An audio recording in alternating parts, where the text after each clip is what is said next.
And we're back. Hello, everybody, the Two Legs faithful. Welcome back. This is Two Legs. This is episode 186. We are mainly a Paul McCartney solo podcast. We are the only weekly video cast dedicated to the solo career of Paul McCartney. I am one of your two co-hosts, Andy Nichols, and you might know me from my other channel, although it has a very small but loyal following, Andy's Music Vault, The Other Leg. I'm Andy Nichols, and joining me today is one of the two original co-founders of Two Legs, and that is Mr. Tom Hunyadi. And you might know Tom from his other video cast, Talk More Talk, or Solo Beatles video cast that he does with Joe Mayo, Ken Michaels, and the lovely Kit O'Toole. Good afternoon, partner. Happy Sunday. How are you? Happy Sunday. I'm doing great. Had a great weekend. And, it's just it's good to be back doing another show on Paulie. It is, and it's our first new show in a while. We didn't drop a new one this past week because there was obviously a flurry of activity in the McCartney camp. Finally, Correct. we got some news because we went through the summer and a little bit of the fall, and it was like, what's going on? Like all we had was the McCartney legacy. Crickets. And sure enough, we got word of the 7-inch singles box set, 80 singles for 80, which is dropping on the 2nd of December. And as of the recording of today, which we're recording on Sunday, November 13th, the box is sold out in the United States on Paul McCartney's website. It's on his, it's sold out on his website. Let's make that clear, because I think you can still get it on Bull Moose or other independent websites, and I'm pretty sure independent record stores will have a copy or two to sell in their stores as well. So all hope is not lost just yet. No, they are available. It's going to cost you a little bit more than it did from PM.com, and I don't think that those other independent retailers are going to offer you payment plans. But if you want it, you can get it. And but your credit card will. But your credit card will. Listen, like our man says, like come and get it. That's it. The man himself. He wrote it himself. So it's really exciting. If you want it, here it is. Come and get it, but it's going fast, and it's gone in certain cases. So we had a bevy of activity on our channel. We recorded a video when we heard it announced, and then we did a full video chat with our friends Beatley Tone and Joe Mayo when it was officially announced, and we kind of Tom went through the track listing and went over all the A and B sides of it. So that's really exciting. And between that and the Legacy book, which will be published in December, it's really shaping up to be a really enjoyable Maca-filled fourth quarter, like it was in 2018. And we're really happy about it. And I know you are too. So it'll be very exciting for Maca fans all across the world. So before we get into today's show, Tom actually got to check off the box and go see one of the icons of all time, who I got to see twice earlier this year. Tom, you and Nikki saw Elton John. Tell us about it. Finally, yeah. I mean, I don't know. Sometimes I got to kick myself in the ass because, I don't know why it took me so long to finally see Elton John. It's whatever. Anyways, still saw him this past Friday night. There you go. There's the mug. I guess I should have wore the shirt. I got the shirt. Yes. And it was the same shirt you wore earlier when you saw him. So, but yeah, lovely time, great time. He still sounds really good. He can't do the falsetto or the high notes like he used to back in the day. But it didn't matter. The show was amazing.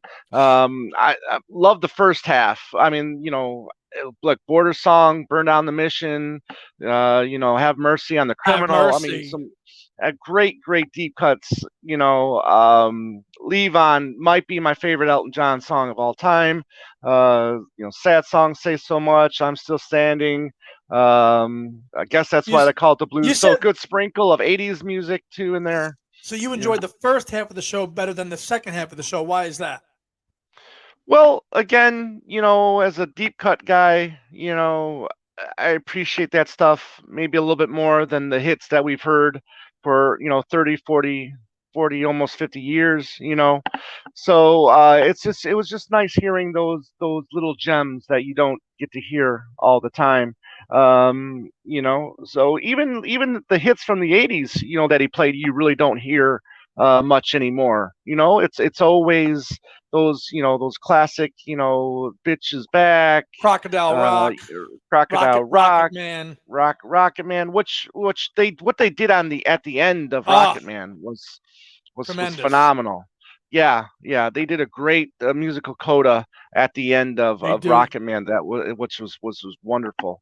It was so cool to see Ray Cooper up there. I mean, the legendary Ray Cooper, who might be the world's most famous percussionist, on the planet. Yeah. So you got the program there, right? I do. I mean, what a band he has there. I mean, this like the best of the best. Look at these guys, Yeah. These guys are just, Ray Cooper, Davy Johnstone. Davy Johnstone, yes. He is like the musical director for Elton. I mean, it's. Yeah. I'm sure you could tell that from watching. He's the guy that runs the show. Oh yeah, definitely. Funeral for a Friend, Love Lies Bleeding. I was going to ask you. What did you think of that starting the second half of the show with that? Great production. I loved it. And and it's unfortunate that was the bathroom break song for everybody. Oh my God! Because it was just priceless. What they did, it was great. I won't lie. I did get a little choked up there at certain points because some songs mean a little bit more to you than others. Sure. Yeah. So did a nice little dedication to Aretha for Border Song. Which, if you don't know this song, people, go to YouTube, type in Border Song by Elton John. If you don't love that song, I don't know what to tell you. But beautiful song. Yeah, beautiful song. Like I said, Have Mercy on the Criminal was excellent. And Take Me to the Pilot. Another deep cut, Burn Down the Mission, right? Burn Down the Mission was excellent. Sad Song Say So Much was excellent. Everything he did was great, and then coming into the Cold Heart, the encore, starting off with Cold Heart, the new remix. The new remix, yep. Yeah, and then ending with Goodbye Yellow Brick Road, I thought was the perfect ending, perfect send off, for Elton John. And and then you see the screen, and then you see him walking to the picture of the Goodbye Yellow Brick Road. Yeah. That was great. It's a full-on production from start to finish. It really is. Yeah. I like how Ray got the whole, because there's like 3 tiers. We got the stage, and then 1 tier, and then the third tier, which Ray had all for himself. That was great. Yeah. And he's comical too, man. They had the camera on him, and they showed him, playing, and that's awesome, man. It's just awesome. Yeah, he's animated, and he's he's played with Elton for a long time. They did that famous just Elton and Ray Cooper tour for a while there, and there was just the two of them. So I'm very glad you got to see him and at this last go around. And it's you want to say he's mailing it in, maybe, but it's a very structured show. He's just doing his show, and it's very safe, but it's giving people what they want. Much like Paul. For seeing him for the first time, I can't complain about this set list. I mean, you got the stuff that, for me is kind of, fatigue, but for seeing him for the first time, I don't care. I can't stand Crocodile Rock anymore at this point in my life, but it was just so cool to see him actually do it. Now, what'd you think of the opening with Benny and the Jets? See, I wasn't a fan of that. Well, I think everybody knows that song, so I think you should start off with the song everybody knows or should know. So I had no problem with it. Absolutely. I mean, what do you think you should have started with? Hard to say. What do you open up with to start a show if you're an Elton John? You can't open up. Maybe the Bitch is Back. Maybe Bitch is Back, like a big rocker. I don't know. Saturday Night's All Right for Fighting. I don't know. Yeah. I mean, but I think you should definitely start off with something more well known. Of course. You don't start it with like a Take Me to the Pilot or something that maybe half the crowd doesn't know. You know what I mean? No Daniel though, too, right? No Daniel on the set. No, not this time around. No. Yeah, that one curiously got left off, but that right. Other than that would have been the nice big hit to hear Daniel, but yeah. But was it packed, sold out venue, Tom? It was packed to the gills. two back-to-back shows here in Phoenix at the baseball stadium. So yeah, people came out for this one. It was outdoor. No, the roof was on. No, okay. We've got a baseball field that has the roof here. Retractable, right? Yeah, retractable roof. So they can get the air conditioning on for everybody. Sure, of course.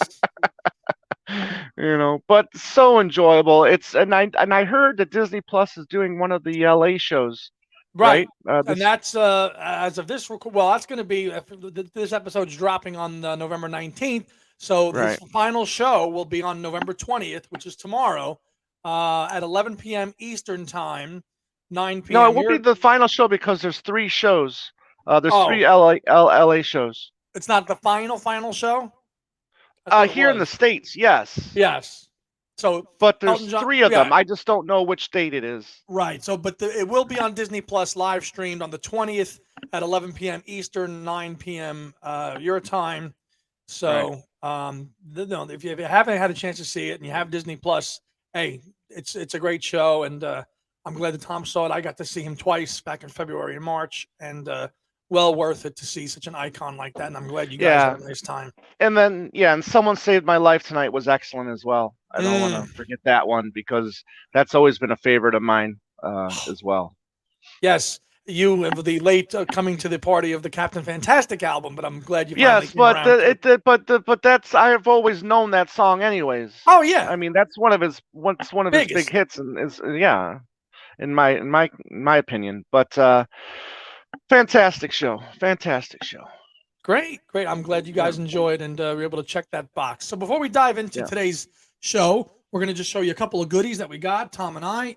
Just the other day, I bought my first LaserDisc of Rock Show. I don't own a LaserDisc player. I never actually had one, and it was $2. And I said, well, for $2, I got to get it. It's a format that I am not familiar with, never grew up with it, never had one. Too expensive for us. But for $2, I said, what the heck, why not? And I have Rock Show on LaserDisc. And Tom, I think you have one too, related to what we're talking about today. Yeah, exactly. I'll show that in a minute too. But yeah, it was funny when you saw that when you showed that picture to me, because just a couple days prior, or maybe a week prior, I had got mine in the mail. So because I had picked up a copy off of eBay. Yeah. Yeah, I guess the way these work, you just put them in, and then when side one's over, you just flip it over. So it's 2 sides. Side one beginning with obviously with Venus and Mars, and ending with Go Now, and they're broken down into chapters, like a DVD would be, but the chapters are broken down by song. Interestingly enough. So yeah, but it's MPL, and I don't know if there's a year on this when it was produced, but. Interesting. Well, that would have been for the Rock, the 80 film, right? So I don't know when that would have came out on LaserDisc. LaserDisc, I don't know. Yeah. But it's very heavily edited from the film. I mean, not everything is on that. No, not at all. That would have been a double. Probably would have been a double LaserDisc. Probably, yeah. Very, yeah. Very. It's not even sequenced right, like you've got Go Now on the first side before that, and that was later in the show, so it's a little bit wonky. There's no you gave me the answer or any of that on here. Yeah, you're limited to how much you can put on each side, or each chapter or whatever. So again, I didn't have a LaserDisc growing up, so I'm not really 100% sure how. I know some you had to open and flip over, and I don't know if they ever, the technology was ever to where the player flips it over for you, kind of like what DVD did. DVD, Blu-ray. They transfer it over the player for you. Themselves. They flip it over for you. Yeah. So, but yeah, and then I finally got a Holy Grail item. That I've been looking for ever since I started this 45 collection that I've been doing for the last 2 years, and this was a must, and I finally found one, and that is the Junior's Farm picture sleeve. From where, Tom? This is from Spain. Okay, so not every country had this picture sleeve for this single. So this was definitely one that I needed to find, and finally got one at a decent price.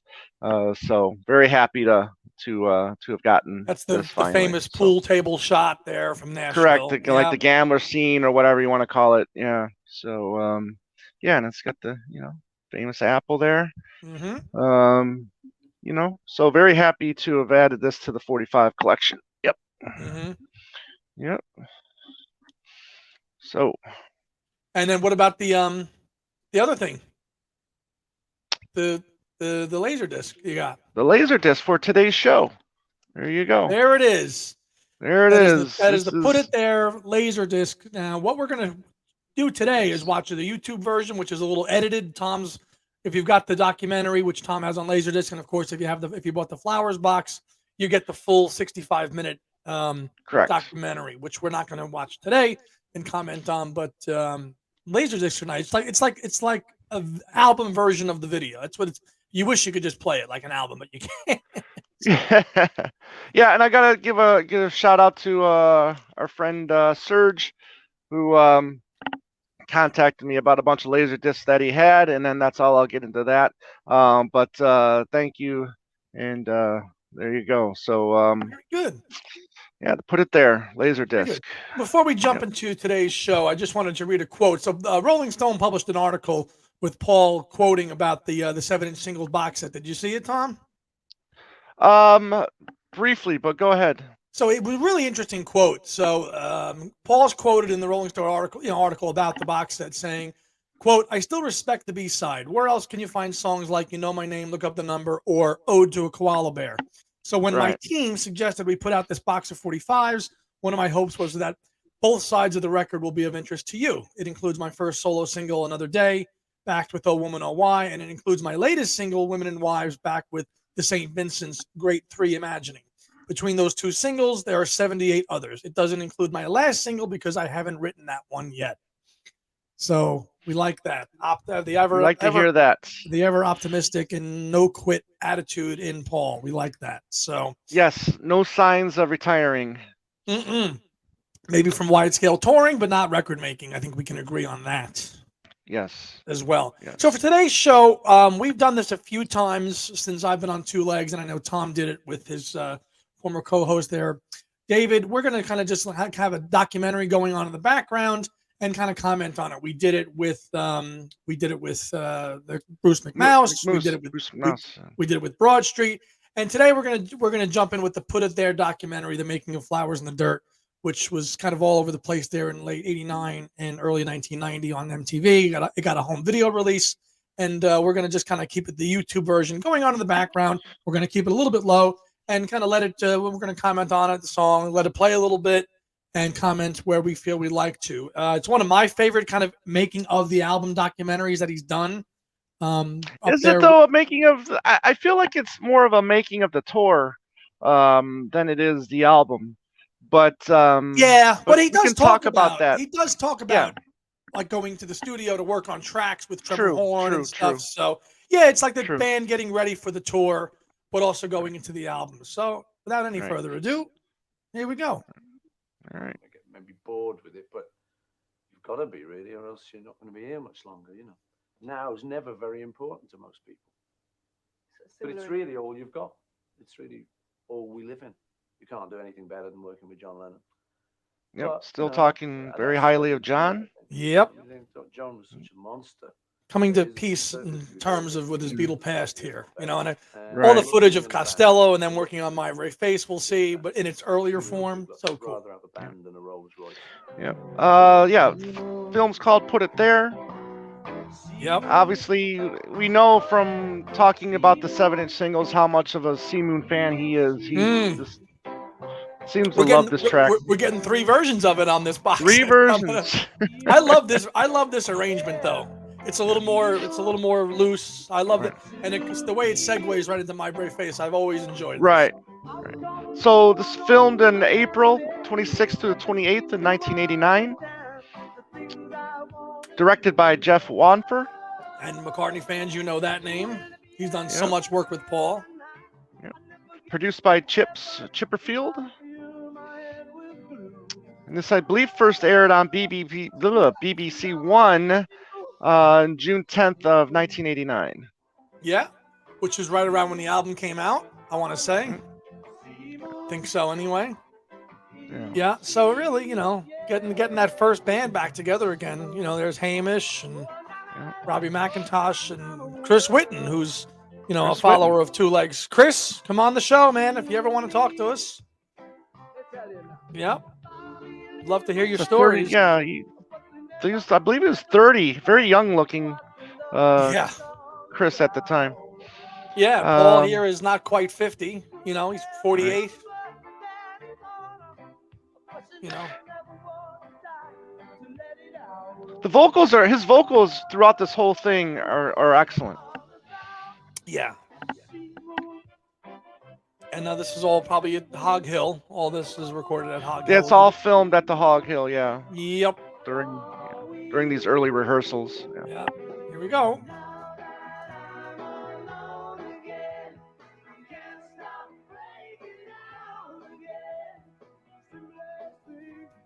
If I was at this tour, this would have been the highlight for me. My Brave Face. Hearing My Brave Face live.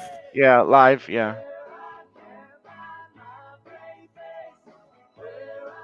He had a great look. I like the longer hair on Paul. And he's one that he's gone back to, thankfully. Mm-hmm. I know it's not like the Red Rose Speedway era mullet, but it's just a good look for him. Mm-hmm.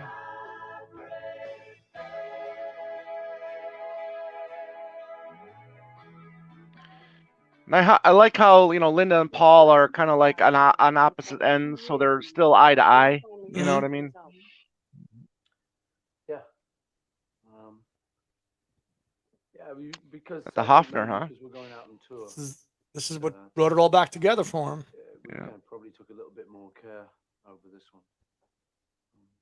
I just don't want to get stuck out in America somewhere on tour, plugging an album that you don't like. Yeah. See, he talked about that early in the early, mid '80s.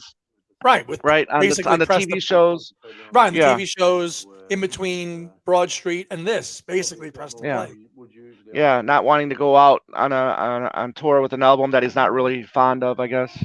No, the energy was back here. You see, Yeah. And we, as we talked about when we were talking about our top 5 moments, I attribute a lot of this to Elvis Costello, the bass, the Hofner bass, a song like this with My Brave Face that has all those Beatle qualities to it. Right. Yeah. It's like it's a Beatles song. This could have been on any Beatles album. Absolutely. Not every McCartney song, obviously has its own charm, but this song in particular, and then as they're going over the vocals here, he talks about it in the documentary how it's really him and John. Mm-hmm. Mm-hmm. You do play bass on like My Brave Face, but you've still kept that very melodious bass. I always love his facial expressions while he's doing interviews. There's only one thing he's missing. This is the only thing that's missing. Oh my God! Yeah, the middle finger thing. Yep. When we came to record it. Oh, this chick was pretty nice to him though. Yeah, Tracy McLeod or McLeod, or I'm not 100% sure how to pronounce her last name though. McLeod, probably. Good at keeping in tune, which it isn't, because they're not very expensive instruments. I got it a long time ago, and he uses it now because it's lighter and he can't carry the Rick anymore. The Rickenbacker weighs more than him at 80. Probably. So the live bits were recorded over the first 2 days, and the interview bits were recorded on the last day. At the end. Understanding. Yeah. So that's how that riff arrived, because it was sounding great and stuff. It makes you want to play a nice little. Oh, here we go. Yeah. There's Elvis, the earliest iteration of My Brave Face.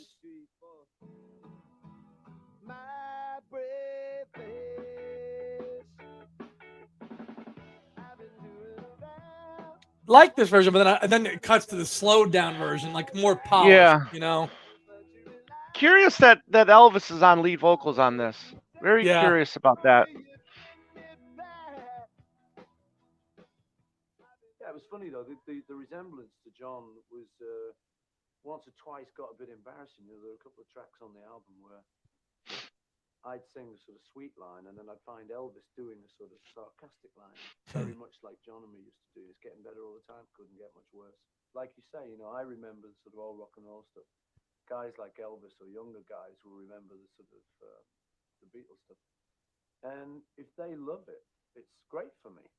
It's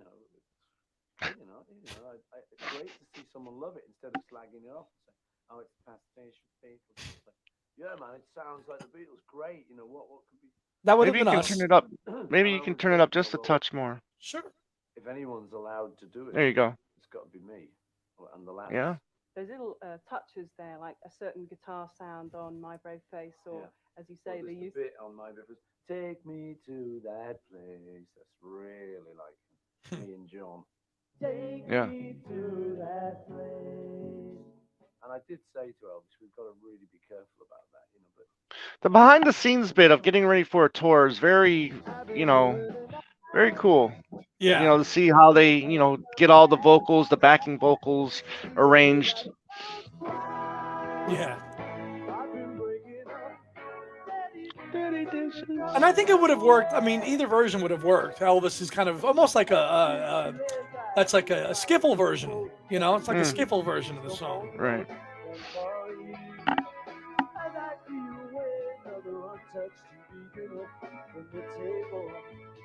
And I think as time goes on, this tour, as we've talked about, will be very fondly recalled because it was the first time he went back to the Beatle period, and we've talked about it on our. Well, on our show. it's such a wider scope. I mean, yes, 76 and 79, he's sprinkling a few hits here and there, Beatles hits here and there, but this he really started to cherish his past. And I think as time goes on, it'll be like, wow, this is really where he kind of embraced his past again. And again, as we've talked about, where the Beatles songs sounded so fresh. We weren't so tired of Hey Jude and things like an Eleanor Rigby and things like that. They were all new for the first time. Mm-hmm. When I was looking around for who I'd work with on this album, what producers, were either available or would be willing to work together with, Trevor's name came up. And I'd heard, some of these kind of rumors. Trevor Horn of Yes fame. Business and stuff like, it takes 3 months to make a single. It's probably just because one of the Frankie ones. I think he did take that one. And I didn't fancy getting involved in a single that took 3 months. Just not my kind of style. No. Yeah.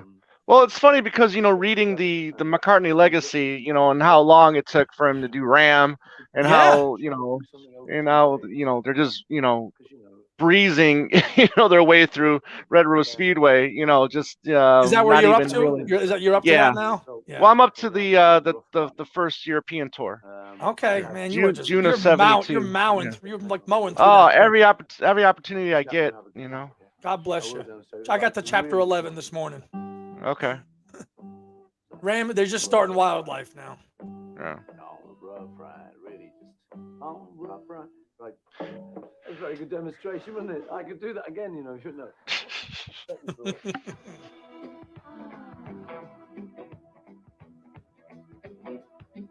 Rough Ride, one of your top tracks on Flowers in the Dirt, or just like passable? Mid tier.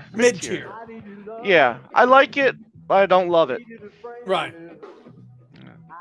It's cool that he brought it out on the tour, though. I'm glad that he's adopted that. Let's spend as least amount of time on it as possible. Kind of almost like the Wildlife approach, where you get in and you just spend a day on it. I don't know if the approach of just doing one song a day because during the Red Rose Speedway album, while Johns was producer, they were only just working on one track a day. That was Glenn's biggest thing. He was like, they're working at a snail's pace because they're spending too much time. There was doing other things, but instead of recording. Yeah, you want to call it that? Sure, yeah. Right. Yeah. But Glenn got, but I think by this point, Paul's like 48 years old. He's a father. Right. He's gonna be efficient. You know, yeah, but he was a father back then too, though. Yeah, but he was also like 30, 31. So, right. You know, at the height of the hippie movement, and just gonna, hey, we're gonna just take our time, you know.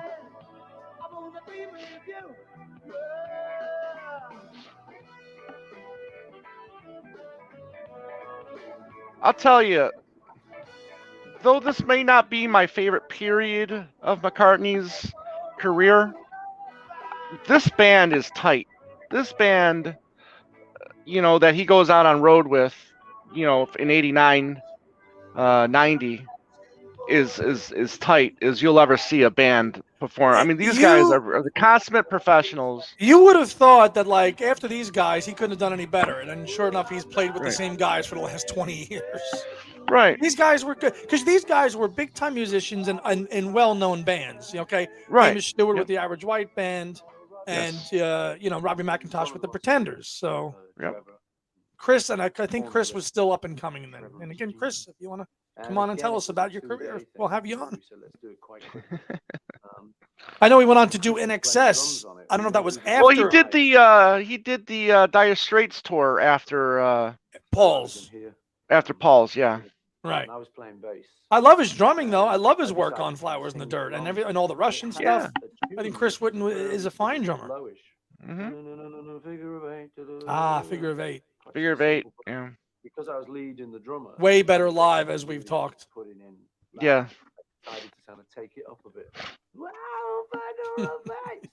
I'm wondering if this is the because I know that when this was on HBO too, it was edited as well. It wasn't. So I wonder what's omitted from this version that's published on this channel on YouTube. This is 52 minutes, but yeah, we'll figure it. We'll find out.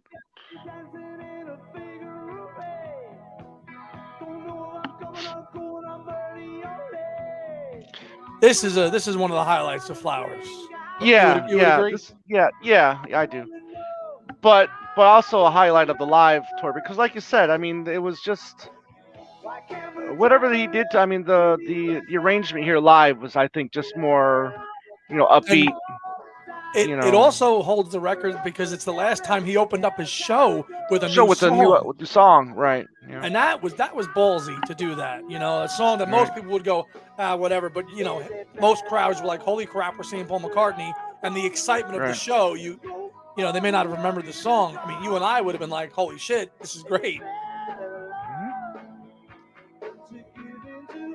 Yeah, this is a really good live number. Because you get Robbie's guitar solo, blazing guitar solo. That's right. Yep.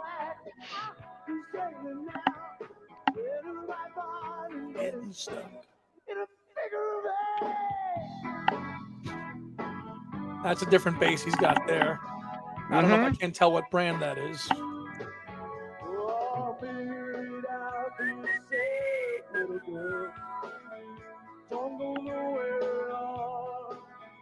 Like the first track on side 2 on the album, if you flipped it over.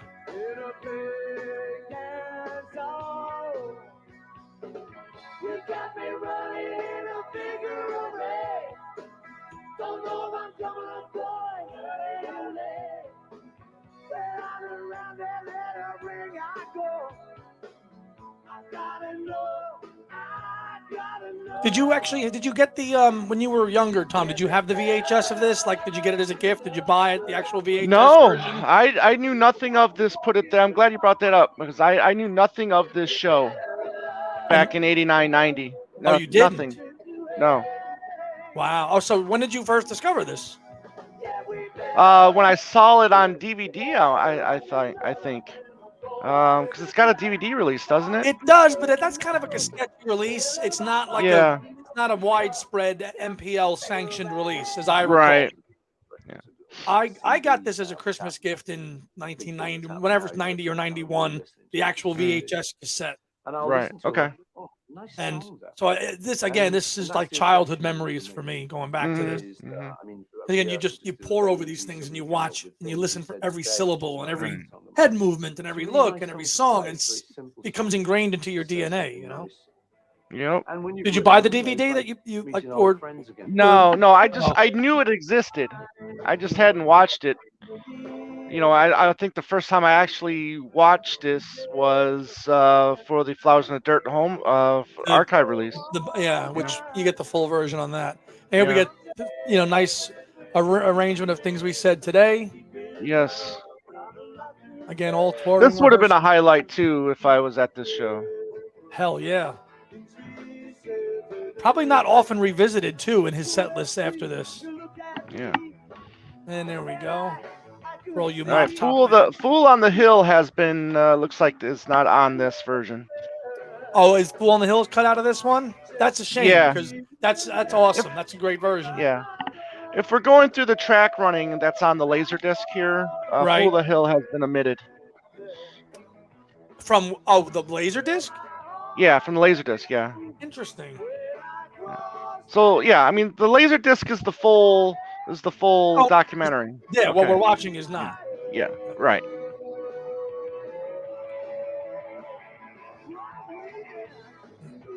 This song really got re-energized when he played it at the Prince's Trust in '86. I think if you watch that footage, you can tell.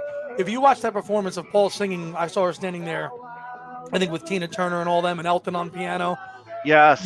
You've seen that video? Paul's energy. Oh yeah, I remember watching that Prince's Trust back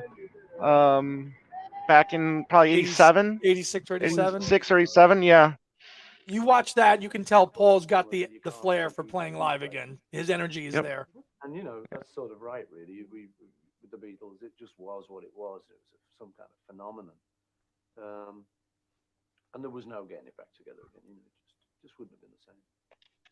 The long and winding road that leads. Very curious, given this song's history and his feelings towards it, how he embraces playing it, decades after. You would think after a song of his that was largely, chopped up and butchered after he walked away from it, he would just walk away from it totally. But, it ended up being the Beatles' last number one. In the States, yeah. Right. The single wasn't released in the UK. Let It Be was the last in the single UK, released. Right, it was here. Yeah.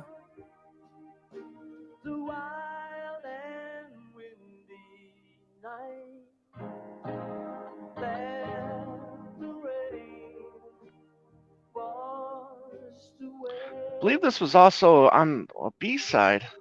Yeah, it was. And we're gonna get this in the singles box. So I think this was the B-side to the postcard pack of this one 45. Let me look here. Hold on. Don't keep me waiting here. Let me know the way. Many times I feel alone, and many times I cry. Let's see here. So, Anyway, you'll never know. we're gonna get it. It's gonna be a night. So it came out in 1990 in Europe. It was an A side with Sea Moon on the B side. Right. Yeah, that was the Europe only single. Yeah. Right, Europe only. And then and then Europe. Let me get my 45 here. You got it, right? Yeah. So you're rocking the Got Back hoodie today? That's nice. Yeah. Yeah, here we go. This is the one that has all the postcards in it. Okay, and that's this is 7-inch, right, Tom, or 12? Right, the 7-inch. Okay. And this has a previously unavailable version of the Long and Winding Road on there. So I wonder if it's this version from the documentary or another one. Right. I mean, that's what the 8 Arms to Hold You book says. See, Right. this is the regular. This one. Right now, 45. If you've got the Japanese flowers, there's a version. I think that same version on this one single you have there is also on this Japanese 2 CD. Okay. The Long and Winding Road is on this as well. It's probably the same edit. Right. Right. How many people have died, and then the chorus says one. See, now I know you don't like this song. I dig How Many People. Yeah, this one isn't. This was the second to last track, I think, on the LP. Yes, the reggae again. But I like the message of it. I do. I just thought it really fitted, you know. If ever there was one too many there, you know, they put all this the planet gets blasted, you know. So it's so stupid. So it's how it happens. So I just thought, well, you know, the least I can do is like to mention it somewhere. So we just dedicated it on the album to him. Because, you know, I think anyone with any sense these days got to be like ecologically minded. They may not want to talk about it or maybe bored with it, but you've got to be really, or else you're not going to be here much longer, you know. And someone like him, you know, I always feel sorry for someone like him who sort of gets singled out. He's a married man, and it's so much easier for him to just go and get on with his life and say, "I'll sod this for a game of cards," you know, sod the rainforest, and sort of go home and get drunk or something, you know. But they don't. They stay out there, and eventually someone gets to him, you know. So I just thought that was a real bummer, that whole thing. So we've dedicated a track to him, and it seems to fit, you know. And you know, it wasn't on the live set, but there's a couple of videos out there where they played this, like on TV shows and stuff. I've always dug it though. Did you? Oh yeah. Well, the message, and I like the feel. You know, how many people have died, one too many, right? I just like that.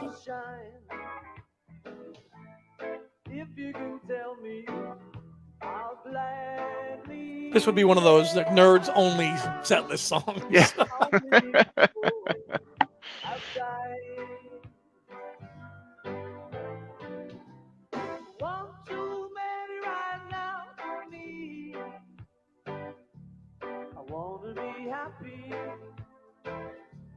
I wanna be free, yeah. Want too many right now for me. But again, probably realized that it didn't really work as a live number. It's too much of a downer, you know. In a live, you know, 80, you know, 60,000 people in an arena. This is not really going to work as a live number for that. This would have been the bathroom break song, probably. Probably. Well, how many people go for a ride? How many people never make it through to the other side? If you can tell me, I'll gladly listen. How many people have cried? Robbie was probably thinking, how many times we got to play this song? Right, like a little Henry McCulloch, Mary Had a Little Lamb feeling. Right. Right? Yeah.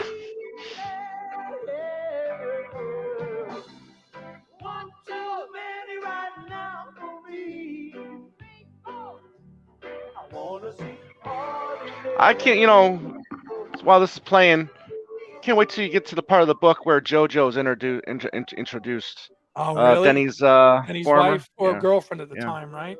Yeah. Okay, That Day Is Done. Something also you're not really fond of, right? No, I'm liking That Day Is Done a little bit more and more these days. Good on you, partner, because that's like a highlight of the album. Yeah. I like it more. I like it better lyrically than I do musically. If that makes sense. You know, I like the words to this song a lot.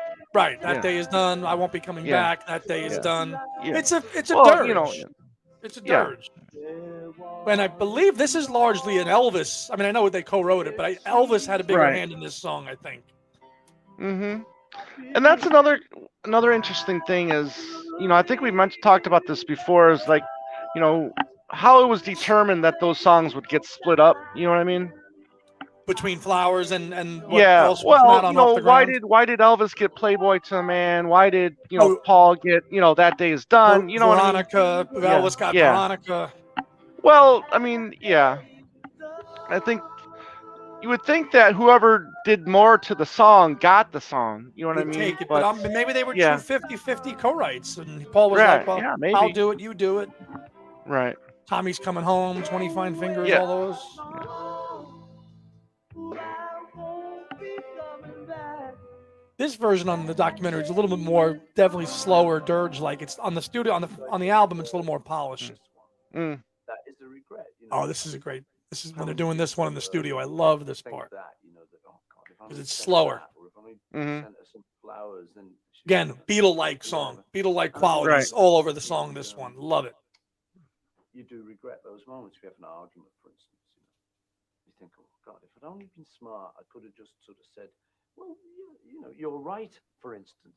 A real cool thing to say, which I'm not always the one to say. That's for sure. And it's about that kind of thing, that sort of this moment, this now, if you could just appreciate it. I could see this being, this one being a song that John may have been interested in. Definitely. Collaborating with Paul on. Very important to most people.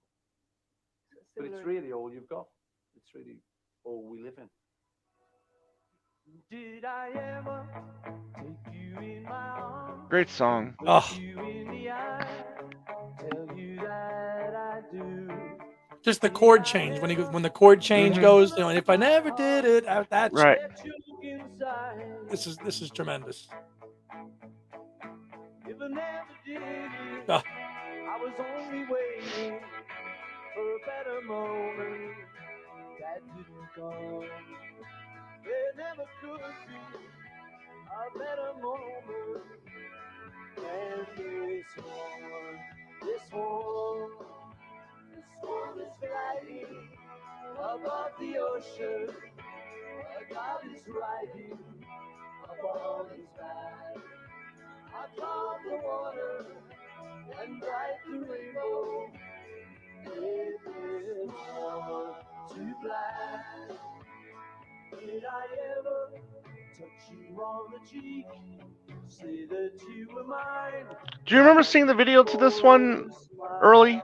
Yeah, I do. Okay. The Indian stuff and the makeup and all that. Yeah, I do. Right.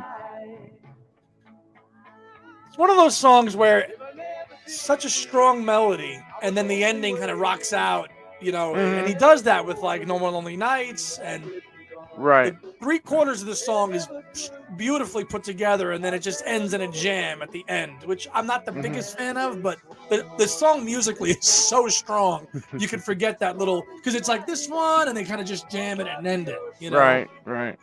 And the demo, as we got on the box set, this one demo is just charming. Again, taking two song fragments and making one song out of it, which he's done so many times in his career, and Cozen and Sinclair talk about that in the book. Especially with Uncle Albert Halsey. Oh. Yeah. Like this part, like What Opportunities, that was a song, and then the other part, and Bridge It Together, and there's a song.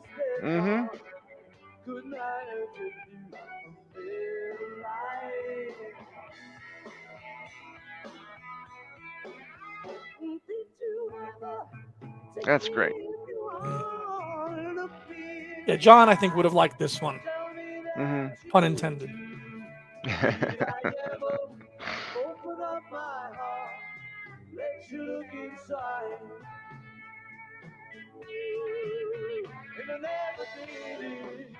I was only waiting for a better moment.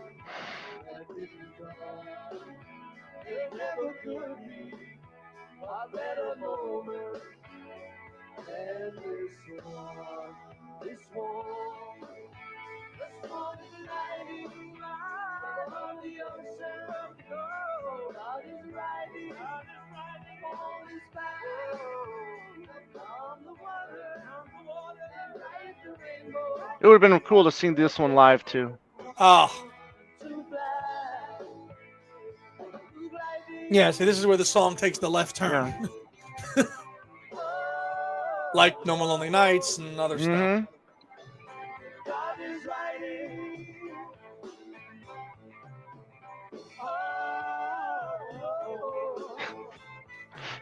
Little tidbit in the book, you just saw Linda with her keyboards there. For the '72 tour, she had the keys color coded for the notes. Really? And then she had the piece of paper up there saying what color the notes were. Really? Oh God! Yeah. Well, she was still learning. Yeah, she was still learning. So it's good to see those colors are lifted from the keys on the. So the '72 tour, Tom, of Europe, the university tour or the main tour? No, the main, the next tour, yeah. I mean, it's just basically a song that based on something my dad used to say when we were kids. Yeah, put it there. That's a nice story. Yeah. Things they say all the time. And he just say, put it there if it weighs a ton. It's one of his things. And he also used to say, you'd say to him, well, why do we have to? This is a great line. Do that. He said, because there's no hair on a seagull's chest.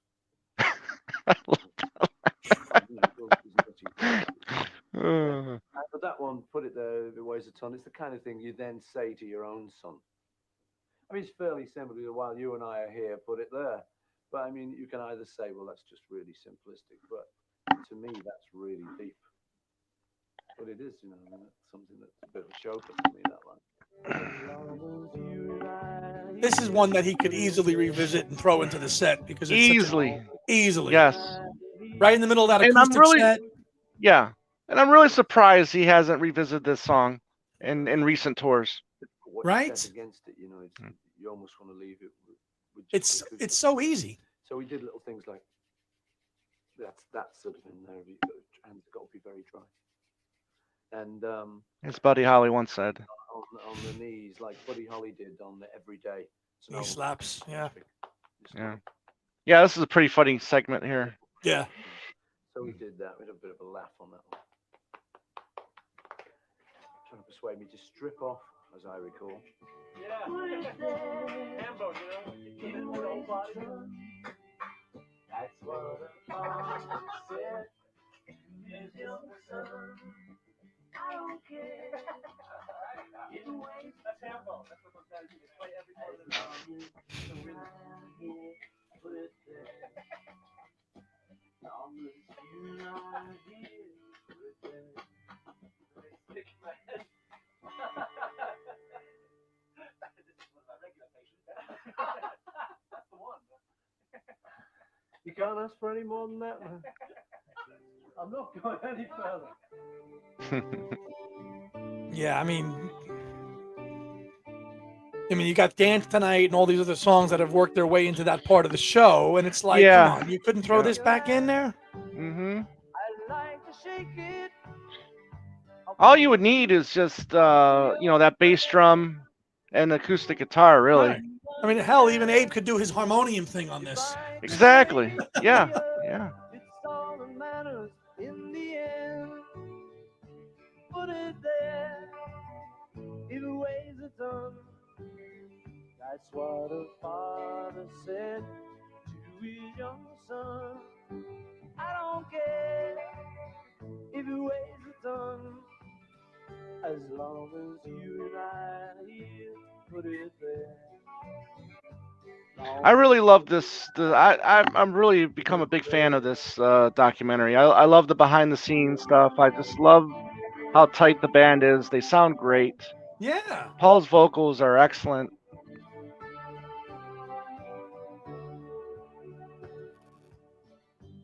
If there was one word I had to kind of describe to it would be just polished. It's a polished 80s, late 80s production sound quality. Yeah. And now, 30 years plus hindsight, people might think that it's too slick and it's too 80s and it's too polished, but it sounds like that, but it still sounds okay. I know it's not as urban and earthy as stuff might be later on, but it's still good.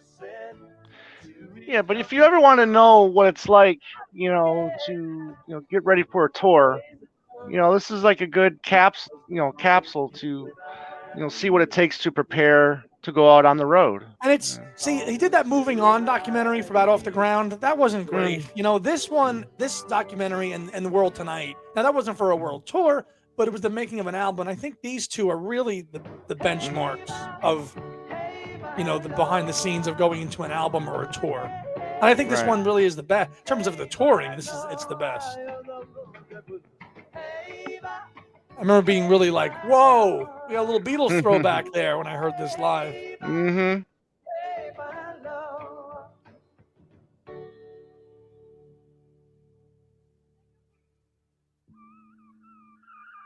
Is it right you did the Russian album in 2 days?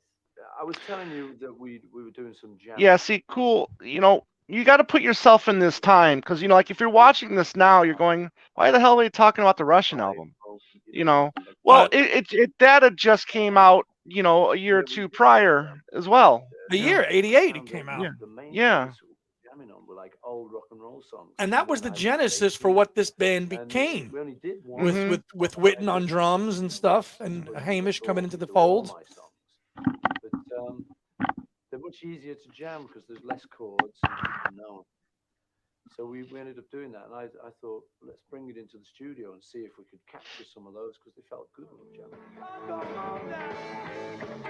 Right.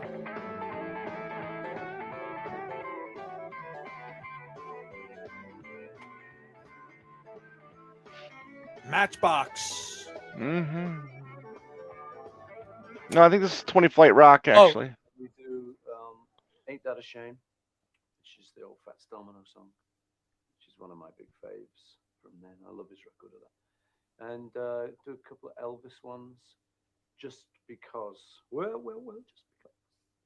Which is just, I was a big fan of Elvis's before he joined the army. There's a video of him actually in before he got cheesy. Yeah. Cool. And it's just what I loved about him on that video. But then at the end of the year, he gets into films. He goes to Hollywood, and I think I detect a little twinkle gone out of his eye because he was always hamming it up, Elvis. Well, what? There's always like a joke. There's always like a little funny thing, and he does, "Oh, hold me close, hold me tight."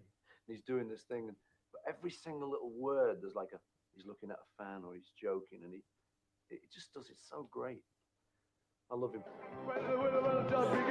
Not to be confused with the John version of Just Because on Rock and Roll. Right. Two different songs, which I never knew. I couldn't figure out the difference for the longest time. For the record, I like John's version of Just Because better than this one. Well, there you go. But this was on the Russian album, right? Yeah. Well, the original version.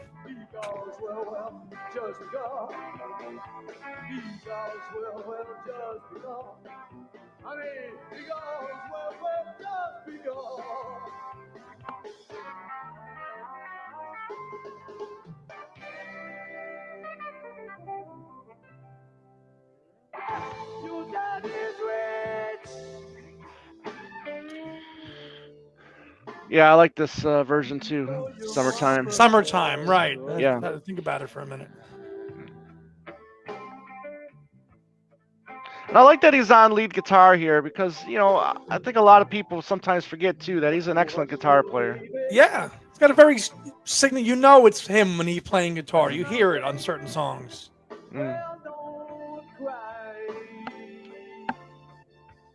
Like Let Me Roll It, and, for the 185th time.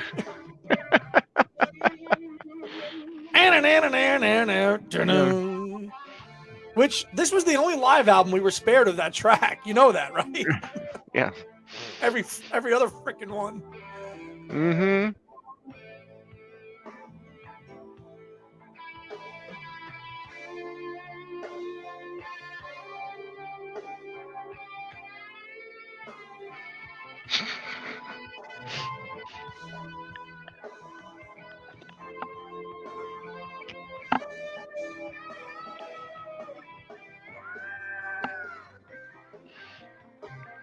Back on the Hofner. And that's the original Hofner because you can see the tape list, set list on it. I wonder if he actually brought that out on the tour, maybe before he actually replaced it and got replicas, because he's playing the original Beatle Hofner bass there. I wonder when that switch happened. Yeah, Lucille. But if I was him, I wouldn't have brought it out. I'm not 100% sure on that. If you guys, if anybody out there saw this tour and saw that Hofner bass, let us know. Was it that one, or did he have the replica made? Paul loves his Little Richard. Paul, yep. I told you, Paul. And I'm really surprised though too, because he talks about how it would always go out of tune. It easily goes out of tune, that Hofner bass. Right. Yeah. So were they manufactured? I'm sure they're made much better now. He probably owns the company now. You would think. Ain't that a shame? Yeah. Long time ago when I was in New Orleans, I met Fats Domino. I said, I want to tell you something. There's one down to that live set list that there's too many covers on it. You would agree? Yeah, but it makes more sense now when you factor in the fact that he, that Russian album had just come out, the year before, so he was also feeling those songs, as well. So as inspiration, yeah. Yeah.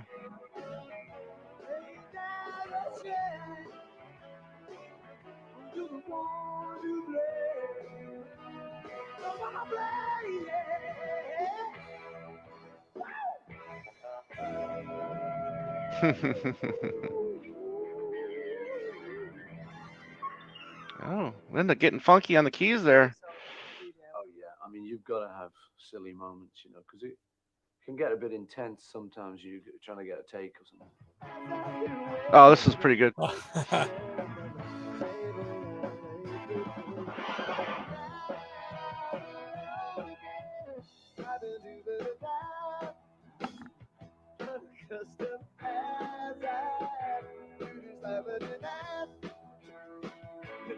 I really wish that it would have worked out for this album to be a full on, McCartney, McManus, collaboration, not a hybrid. Right. It really should have been. Right. If you had taken all this material and the off the ground material and just thrown it out there as one album, include Tommy's Coming Home, 20 Fine Fingers, and all that stuff. Right. Playboy to a Man, stuff that ended up on Shallow Grave, stuff that ended up on Elvis's records. And we've talked about that in the past when we've done the show, that when we talked about this period, like it was half and half. It was like a little bit of Elvis and his own stuff and outside producers and stuff. Yeah, but it culminated in a real big comeback for Paul and a #1 in the UK. Yeah. Yeah, too bad it didn't get the same success here in the States. Nope. I don't like things too serious. Nope, because we're idiots here. Well, we are. We're just the musical IQ of this nation is like in the toilet when it comes to somebody like Paul. We fans get it. The rest of the clowns in this world do not. I mean, obviously, right. Everyone, as many people as possible. But are you hoping to attract any kind of new audience? No, I don't think like that. That's marketing men think like that. Audience, new formats, groups, target groups. It all goes funny when I start. Yeah, he doesn't think about that crap. Well, not anymore. Maybe it seemed like he was thinking about it in the early '70s, though. Hell yeah. Like a bloody dung heap. That's me. Distractions. One of Tom's favorites. Great. Yes.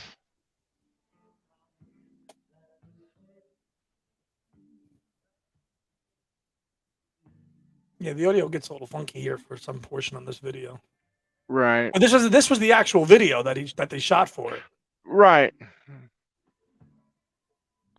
Yeah. But it wasn't a single though. No, it was not.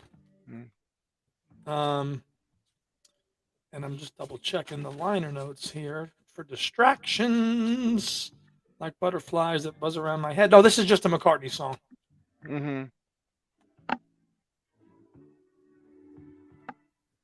String arrangement there. Yeah.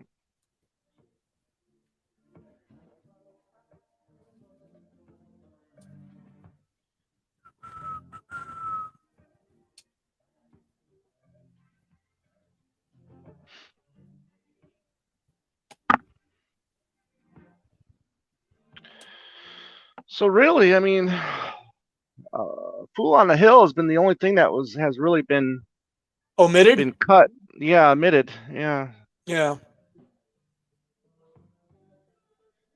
Which is a shame because the performance of that in this original full unedited documentary is just great. It's got all the video effects of the keyboard and the windows going. Right. Yeah. Yep. And I think Rough Ride was shorted too. Yeah. And you got Party Party, I think, closes it, right? Yeah. Yeah, Party Party closes it and then Let It Be during the credits. Right. Well, we're going to get that Party Party coming out again. We'll see. Yeah. Yeah, it's on here. Yeah, it's nice that Party got a full band credit, writing credit on that. Now, the World Tour pack you just got a few weeks back was the CD. The vinyl. No, I had the CD version. Yeah, I finally got the. You got the vinyl. Okay. I finally got the vinyl. Yeah, for the vinyl of Party. Yep. One-sided single. Yeah, with the etching on side B, which is how it's going to be reproduced in this box as well. Correct.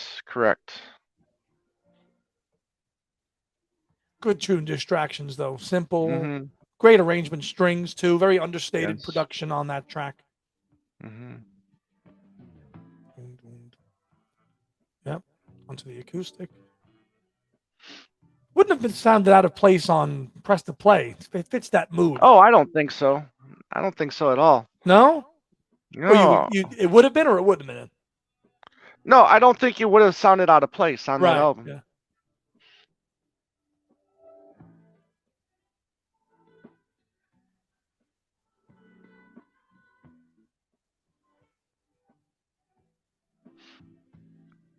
Depending on if Hugh would have done something to it, in the post production. Yeah, a little falsetto here. This might have been a little bit of a video altering to not get flagged type deal, probably. But well, that's what I'm thinking. Yeah, so it's going to be interesting to see what happens when this gets posted. Well, it just won't be monetized. That's all. I don't think it won't get. It will just, which is fine.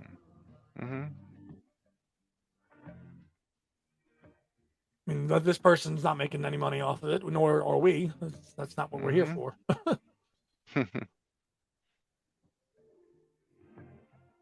I'm glad the picture-in-picture thing worked out, though. Yeah. We've never done it this way. I think we tried it once on a DVD, and it just didn't work out well. It was very laggy. Do you remember when we tried to do that with Yeah, was it Bruce McMouse? McMouse. It was very choppy. Yeah. Oh, you know what? I think Broad Street was too. Broad Street, I think, was just YouTube, though. And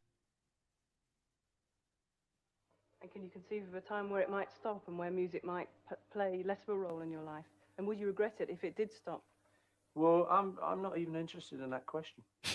So there, Tracy. I'll do music as long as I do music. I'll live as long as I live. Yep. And both of them are two imponderables that I'm not. They're so imponderable. I don't even bother wasting time trying to think of the answer. You can't ask for any. I wonder if you knew what the questions were going to be for this. Yeah, which I'm telling you, if you would ask that question again today on November 13th, he'd answer the same exact way. Which is why I don't think he's ever going to stop.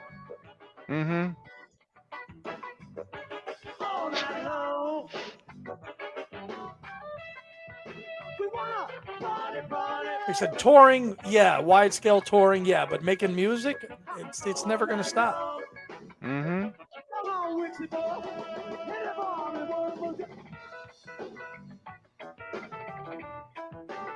Musical director Wickens. True. The only guy that retained from this band that made it into Kurt Paul's band that he's had for the last 20 years. I think Paul likes having that familiarity too, to the link to the past. And I like to, how he talked about, where he says, or with that quote from Rolling Stone that you said earlier about him not writing his last song yet. And then that text we got from McCartney about Thursday when he says, and there will be more to come, so. Yeah. So no shortage of official releases, I don't think. Did you see that picture of Paul and Julian at the airport? Oh yeah. Great. How good was that? It was great. It was very moving picture. That kind of stuff is nice to see. I mean, just when it's just that I'll tell you something. I cannot stand when people do that side to side photo when the pictures are kind of the same. You know what I mean? There's like that picture of Paul and Linda where he's holding her a certain way and then he's hugging. There's another picture of him hugging. I think it's Mary, and they put it Right. side by side. Oh, The comparison, the side by side comparison photos, those drive me crazy. Don't Those do people that. need to Stop move on with their life. Right. Yeah. Just post. Just post. Don't do the comparisons. Yeah. Oh, here's Paul then and Paul now. Like, don't do that. Yeah. So let it be over the credits. Yeah. So let it be over the credits. Yeah. So I like this a lot. I do. I mean, let us know in the comments how you feel about this. I mean, do you guys think this is just a going through the motions type thing? We don't think so. No. A lot of names there. If you're familiar with McCartney work, Eddie Klein. These are people that Eddie Klein just passed a few years ago. Yes, he did. I think he helped build the Hog Hill studios. Yeah, and had a lot to do with the Ubu Jubu stuff as well. Mm-hmm. Eddie Klein. Oh no, is it Eddie Klein or Eddie Poomer? Eddie Poomer. I think it was Klein that passed a few years ago. Yeah. Yeah. But these are moments that are nice to go back and look into it because, a documentary comes out, you watch it and you shelve it, right? And one of the great things that Tom has brought out in me is the hey, let's go back and take a look at this and let's just watch it again. In the moment you watch it, you dissect it, you put it away and you file it away and you don't go back to it. And that's a really great trait of yours, which I'm really great, because you give a reason to go back and look at something, whether it's Red Square. Red Square we did this with too as well. Yeah, right. That's right.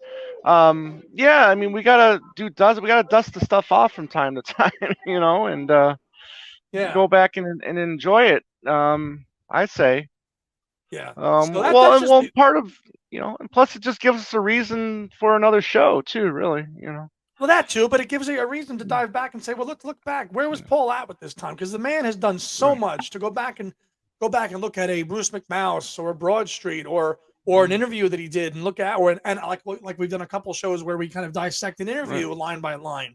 There's so many avenues to look at this man's career and dissect and see what was he thinking at the time. That the show's topics can really be endless. So. I liked revisiting this one, so thank you for doing that. So that's going to wrap it up for this episode of Two Legs, brother. What do you got cooking in the Two Legs and Talk More Talk pipeline? Well, the Talk More Talk, we if you go to our YouTube channel or all the audio outlets, we had just did our Revolver review. We took a look at that with. Podcaster extraordinaire and author Jason Krupa, who worked on that All Things Must Pass Away book with Womack. A few years ago. He also has that Producing the Beatles podcast that's excellent. I know a lot of people love that show. Our next episode will be in a couple weeks, and it's going to be another show on the Another Listen series that we do there. And then this time we're going to be taking a look at Old Wave. And and the reason why we're going to do that is because Old Wave is a part of Record Store Day, so we're going to go back and take a look at that. And Joe and I will probably compare the sound to the new CD vinyl compared to the 90s. The CD that came out in the 90s. But go ahead. What? That's going to be that's a Black Friday Record Store release, right, Tom? That's the Black Friday Record Store Day release. Good album to revisit. It wasn't even available here in America. You had to get it in Canada. Canada or Germany. I think that was it. It's a good record to revisit. I'm really looking forward to that show. So CD and vinyl formats available for Old Wave, right? Yeah, on Record Store Day, yeah. So so that's going to be Talk More Talk. That'll be I think the 28th maybe. Yeah, the 28th, Monday the 28th. Yeah, after Thanksgiving, right? Yeah, after the Thanksgiving weekend, the day after our big interview with a couple people. Yeah, and now on the Two Legs front, we were going to be interviewing Adrian Sinclair and Alan Kozin later this month, and that will drop sometime in December. For Two Legs, we've got a couple of shows and topics lined up to kind of guide us through the rest of the year as well. And we're wrapping up really the end of almost 2022, which is crazy when you think about it. But we have a couple of shows, wild, that will come up in the pipeline. We'll probably have another kind of year in review show where we have Mattinger and Easter back on, and we're going to probably talk about the year 1980. So we'll have that at some point before the end of the year too. And, anything pertinent we will pass along. And of course, unboxing when we get the 7-inch singles box the first week of December. So we'll have no shortage of content for you all. No, none, none at all. So looking forward to finishing out this year and getting next year lined up. It's half not speed, not going to end anytime soon. Half speed masters, baby. Let's go. Yeah. Two of them. We'll see. We'll see because with Wildlife, it didn't come out until the year after. That was because of the vinyl. December. Right, but that was the vinyl delay too. Yeah. So we'll see if that happens for Band on the Run next year. Yeah, because Red Rose Speedway is in April, right? May of '73, and Band on the Run is December, and then Band on the Run is December. Yeah. So we shall see. So as far as me, stay tuned. I'm kind of very busy with the McCartney Legacy and Two Legs. I will have another episode of another Andy's Music Vault, The Other Leg, at some point, probably this month. We shall see. But it's McCartney is my focus, as it always is. So Two Legs is my passion, as you all know. So that's going to wrap it up for this week's episode. I'd like to thank everybody for tuning in. If you'd like to reach us, you can find us on Facebook, Instagram, and Twitter at Two Legs Podcast. You can send us an email at twolegspodcast.com. And we will see you next time. For my partner in crime, Tom Hanyadi, I am Andy Nichols, and signing off, and we'll see you next time. Take care.